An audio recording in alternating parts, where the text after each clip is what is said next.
Bismillahirrahmanirrahim. Selamat siang dan semangat pagi teman-teman sekalian. Salam sehat untuk kita semua. Pada kesempatan kali ini hari Sabtu ya, seperti biasa kita libur dalam bekerja dan kita memanfaatkan waktu ini untuk mengenalkan, mengkampanyekan EcoBrick ya. EcoBrick ini adalah salah satu alternatif yang bisa kita lakukan untuk menanggulangi sampah plastik yang ada di wilayah kita masing-masing. Dan ini botol berukuran 1,5 liter yang saya isi dengan plastik bekas. Ini isinya Indomie semua, bekas mie instan. Ada sebagian ini merek lain, tapi ini didominasi oleh Indomie. Ini kita dapatnya dari satu warung Indomie. Ini ditekan-tekan seperti ini biar padat. Nanti kita cek ini sudah berapa beratnya, karena berat minimalnya itu kan harus, kalau untuk 1,5 liter ini 500 gram teman-teman. Nah,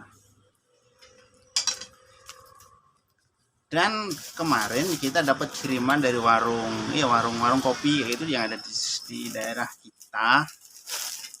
Ini tuh, ini beratnya 700 gram ya, 700 gram. Teman-teman bisa lihat di sini ya. Kalau 700 gram itu ya kurang lebih jadi 3 EcoBrick ya, EcoBrick kecil ya.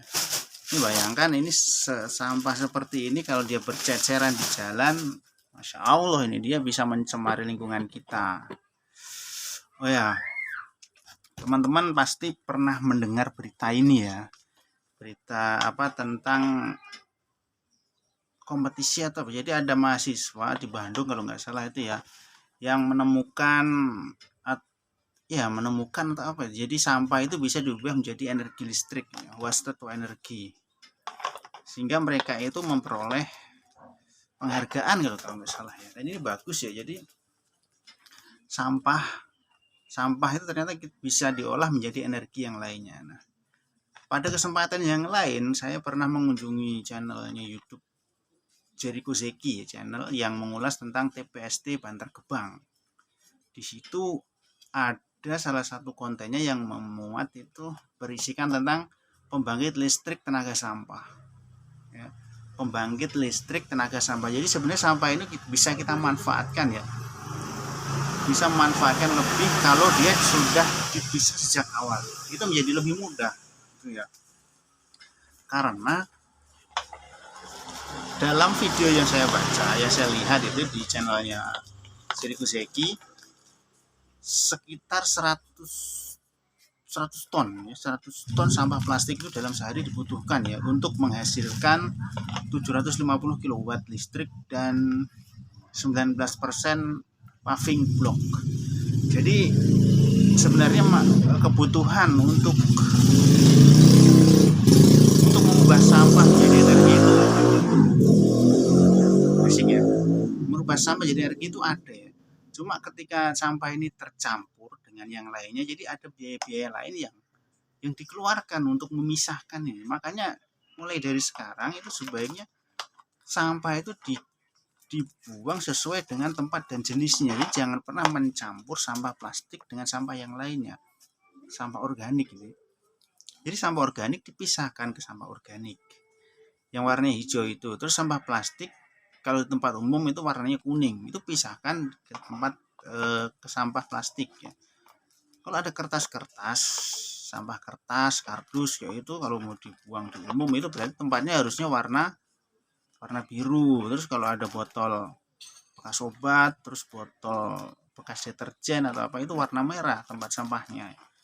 Dan kalau yang abu-abu itu untuk residu ya. Jadi yang selain dari 4 itu. Ketersediaan tempat sampah di tempat umum itu perlu, dan lebih perlu lagi itu pemahaman pemisahan sampah sejak dari pertama kali sampah itu tercipta. Teman-teman sekalian, sampah ini tercipta setiap hari ya. terproduksi setiap hari terproduksi. Dan hukumnya adalah seperti ini. Kalau teman-teman bekerja di misalnya di pabrik ini ya apa? Ini PT apa ya? Mie ya, Indomie lah. Setiap hari dia memproduksi ini.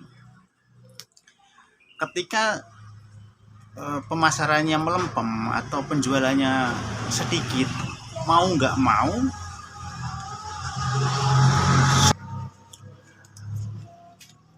mau kan di gudang ini akan semakin banyak stoknya. Di gudang stoknya semakin banyak, dan ya kalau stoknya banyak kan berarti produksinya akan berhenti. Karyawan mungkin ada sebagian yang dirumahkan atau dikurangi jam kerjanya karena produksinya, stok di gudangnya meningkat atau masih banyak. Kenapa banyak? Karena Indominya ini pemasaran karena mie instan ini pemasarannya itu tidak bagus, penjualannya kurang bagus. Nah, hal ini juga sama berlaku ketika sampah yang setiap hari terproduksi, kalau dia tidak dibarengi dengan dikelola dengan baik, dia akan menumpuk. Dan sayangnya menumpuknya itu adalah di alam terbuka, di TPA, terus dan lebih parah lagi dia numpuknya di laut. Dan gitu akan sangat repot sekali untuk mengendalikannya. Butuh biaya lebih banyak. Oleh sebab itu teman-teman, mulai dari sekarang kita harus menanamkan kepedulian terhadap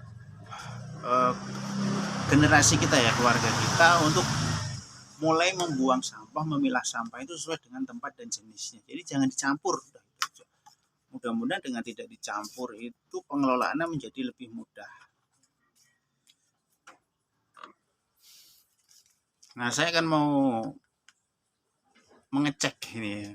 Ini kira-kira beratnya sudah berapa ya? Teman-teman bisa lihat ya. Ternyata hanya 100 gram. Tadi sedikit ya, 100 gram. Sedangkan yang ini saja, yang kecil ini tuh, ini lebih dari 100 tuh. Ini karena padat ya, karena padat. Jadi sebenarnya ekobrik ini 150 dia, 150. Jadi kemasan 350. Ekobrik ini sebenarnya bisa mengunci sampah plastik yang ada di sekitaran kita, yang berpotensi berjajaran di sekitaran kita. Sebenarnya ini lebih efektif ya, dia lebih murah dan mudah untuk digunakan ya. Jadi kalau dia si ekobrik ini terkumpul dalam jumlah yang banyak, dia bisa loh digantikan untuk digunakan ya untuk menggantikan batu bata. Tapi batu bata untuk membangun bangunan ya. Jadi ada beberapa mungkin sudah mencobanya ya. Oke teman-teman, seperti itu ya. Jadi mulai sekarang dan seterusnya, mulailah untuk tidak membuang sampah sembarangan, dan budayakan dalam lingkungan keluarga kita untuk memilah sampah sejak dari rumah tangga. Ya, karena ini sampah ini masalahnya akan menjadi masalah bersama, dan seharusnya kita di tempat-tempat kita itu harus berlomba-lomba untuk menjadi tempat yang terbaik dalam mengelola sampahnya. Jadi wilayah terbaik dalam pengelolaan sampah atau desa terbaik dalam pengelolaan sampah. Terima kasih, mudah-mudahan nanti ada program seperti itu dari pemerintah kita sehingga anggaran dana desa itu bisa dimanfaatkan, salah satunya dengan ini, menjadi desa dengan pengelola sampah terbaik. Terima kasih sudah menonton channel ini. Selamat siang dan semangat pagi. Salam sehat untuk kita semua.